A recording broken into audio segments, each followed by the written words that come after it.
क्या हमने कभी सोचा है कि अगर किसी के पास पूरे ब्रह्मांड को अपनी मुट्ठी में करने की ताकत आ जाए तो उसका स्वभाव कैसा होगा?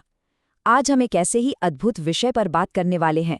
आज गहराई से समझेंगे हनुमान जी की उन 18 रहस्यमयी और दिव्य शक्तियों को और जानेंगे उस सबसे बड़े विरोधाभास को कि कैसे असीमित और अनंत शक्ति का स्वामी होने के बावजूद कोई इतना विनम्र और सौम्य हो सकता है। तो चलिए बिना किसी देरी के सीधे इस रहस्यमयी विषय में गोता लगाते हैं और समझते हैं कि सदियों से पूजी जाने वाली ये अष्ट सिद्धियां और नवनिधियां असल में हैं क्या। हम बचपन से ही रामचरितमानस की एक बहुत ही प्रभावशाली चौपाई सुनते आ रहे हैं। अष्ट सिद्धि 9 निधि के दाता, असबर दीन जानकी माता।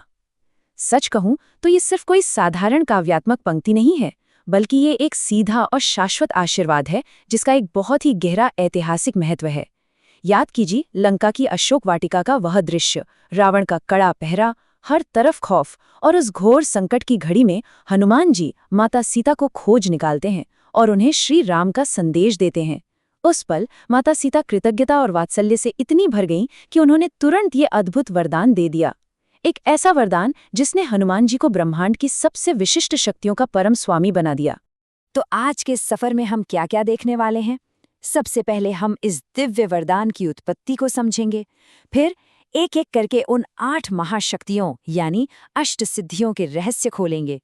उसके बाद हम बात करेंगे ब्रह्मांड के उन 9 लौकिक और अलौकिक खजानों यानी नवनिधियों की, और अंत में हम पहुंचेंगे इस पूरी चर्चा के सबसे गहरे दर्शन पर, शक्ति और विनम्रता का वो अद्भुत संगम जो हनुमान जी को सबसे अलग बनाता है। चलिए शुरुआत करते हैं उस ऐतिहासिक पल से जहां से इस अजेय शक्ति की शुरुआत हुई। लंका की अशोक वाटिका में माता सीता का वो आशीर्वाद असल में कोई आम वरदान था ही नहीं। सच पूछिए तो ये पूरे ब्रह्मांड के संचालन और कल्याण की चाबी किसी को सौंपने जैसा था। माता सीता स्वयं जगत जननी हैं और उन्होंने जब हनुमान जी का निस्वार्थ समर्पण देखा तो उन्हें अभूतपूर्व ब्रह्मांडीय अधिकार दे दिए। इसी एक पल ने एक वानर योद्धा को सर्वशक्तिमान देवता के स्तर पर स्थापित कर दिया। अब यहाँ जो अंक सबसे ज्यादा महत्वपूर्ण है वो है 18, यानी कुल 18 अलग अलग ब्रह्मांडीय क्षमताएं।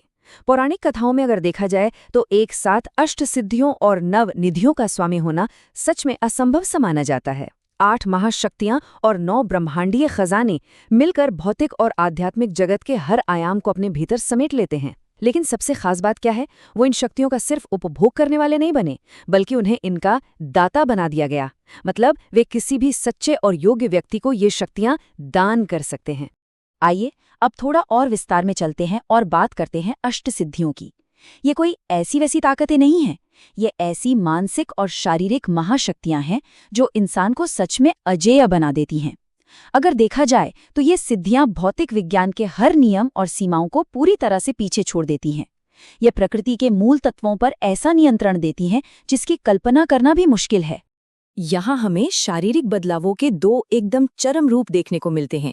एक तरफ है अणिमा सिद्धि, यानी अपने शरीर को एक अणु से भी छोटा बना लेने की हैरत अंगेज शक्ति। इसी का उपयोग करके तो हनुमान जी ने लंका में किसी राक्षस की नजर में आए बिना रात के अंधेरे में प्रवेश किया था। और दूसरी तरफ है बिल्कुल इसके विपरीत महिमा सिद्धि, यानी अपने शरीर को असीमित रूप से विशाल बना लेना। वो समुद्र पार करने वाला किस्सा तो याद ही होगा, जब नागमाता सुरसा ने रास्ता रोका था, तब सुरसा के विशाल मुख से भी बड़ा रूप धारण करने के लिए इसी महिमा सिद्धि का ही तो उपयोग हुआ था। सूक्ष्म से लेकर विशालतम तक एक ही अस्तित्व के पास ऐसा नियंत्रण वाकई अद्भुत है। इसी तरह के विरोधाभास की एक और कमाल की जोड़ी है गरिमा और लघिमा सिद्धियां। गरिमा का मतलब है अपने शरीर के भार को इतना ज्यादा बढ़ा लेना कि दुनिया की सारी ताकत मिलकर भी आपको हिला ना सके। महाभारत का वो प्रसंग याद है जहां महाबली भीम को अपने बल पर भारी अहंकार हो गया था। उनके उस घमंड को तोड़ने के लिए हनुमान जी ने एक बूढ़े वानर का रूप लिया और इसी गरिमा सिद्धि का उपयोग करके अपनी पूंछ का वजन इतना बढ़ा दिया कि भीम उसे 1 इंच भी नहीं खिसका पाए। और दूसरी तरफ है लघिमा, शरीर को एक पंख या हवा के झोंके से भी हल्का कर लेना। इसी वजह से वो बिना किसी प्रयास के हवा में आसानी से उड़ सकते हैं। गुरुत्वाकर्षण पर ऐसा नियंत्रण सर्वथा अकल्पनीय है। अब जो शक्ति है वो थोड़ी अलग और बहुत ही रोचक है, प्राप्ति। ये सब शरीर का आकार या वजन बदलने के बारे में नहीं है। प्राप्ति का मतलब है ब्रह्मांड की किसी भी वस्तु को जिसे आप चाहते हैं तुरंत हासिल कर लेना।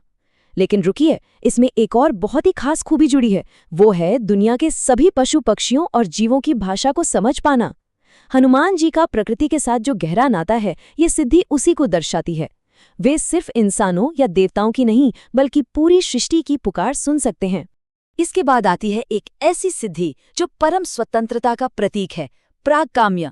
इसका मतलब है बिना किसी रुकावट के कहीं भी यात्रा कर पाना, समुद्र की सबसे गहरी खाइयों से लेकर आकाश की सबसे ऊंची चोटियों तक। कोई दीवार, कोई बाधा उनका रास्ता नहीं रोक सकती।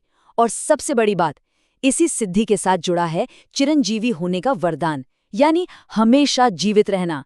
समय और मृत्यु की सीमाओं को पार कर जाना ही प्राकाम्य है।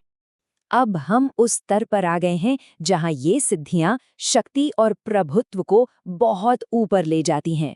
ईशित्व, जैसा कि नाम से ही समझ आ रहा है, ईश्वर के समान प्रभुत्व। ये पूरी सृष्टि और पंच तत्वों पर नियंत्रण करने की ऐसी क्षमता है जो हनुमान जी को लगभग एक रचयिता के स्तर का अधिकार देती है। सृष्टि के नियमों को अपनी मर्जी से ढाल लेना। आमतौर पर माना जाता है कि ऐसी शक्ति केवल त्रिदेवों के पास ही होती है, और इन 8 महाशक्तियों की श्रृंखला को पूरा करती है वशित्व सिद्धि। और सच बताऊं तो ये शायद सबसे ज्यादा कठिन है। क्यों?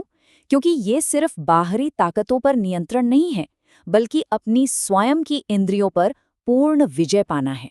पूरी दुनिया को वश में करना एक बात है, लेकिन अपने मन, काम, क्रोध, लोभ और मोह पर पूरी तरह से नियंत्रण रखना, यही वो सर्वोच्च आंतरिक अनुशासन है जो हनुमान जी को इन सारी शक्तियों का असली अधिकारी बनाता है।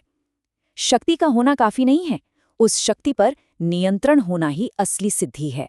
चलिए, सिद्धियों के बाद अब हम अपना ध्यान केंद्रित करते हैं नवनिधि की ओर। निधि का सीधा सा मतलब होता है खजाना या संपदा। वैसे तो ये धन के देवता भगवान कुबेर के 9 दिव्य खजाने हैं जो माता सीता के आशीर्वाद से हनुमान जी के पास आ गए। लेकिन यहाँ एक बहुत गहरा रहस्य है। ये खजाने सिर्फ सोने चांदी या भौतिक धन तक सीमित नहीं हैं। ये गहरे मानसिक, बौद्धिक और आध्यात्मिक वैभव का भी प्रतीक हैं। आइए इन्हें समझते हैं।